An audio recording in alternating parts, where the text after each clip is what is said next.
نبی کریم صلی اللہ علیہ وسلم نے وہی رک جانے کے زمانے کے حالات بیان فرماتے ہوئے کہا کہ ایک روز میں چلا جا رہا تھا کہ اچانک میں نے آسمان کی طرف سے ایک آواز سنی۔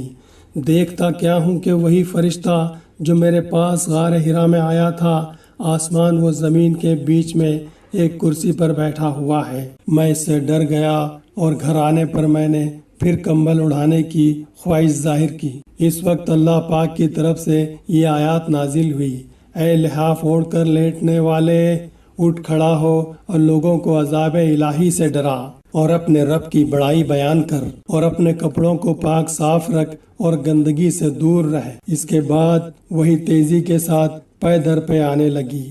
صحیح بخاری کتاب الوحی حدیث نمبر 4۔ سامعین اکرام، اس حدیث کو دوسروں کے ساتھ بھی شیئر کریں اور نبی کریم صلی اللہ علیہ وسلم کی دعا کے مستحق بنیں، جیسا کہ نبی کریم صلی اللہ علیہ وسلم نے فرمایا، اللہ اس شخص کو تر و تازہ رکھے جس نے مجھ سے کوئی بات سنی، پھر اس نے جیسا کچھ مجھ سے سنا تھا ہو بہو دوسروں تک پہنچا دے۔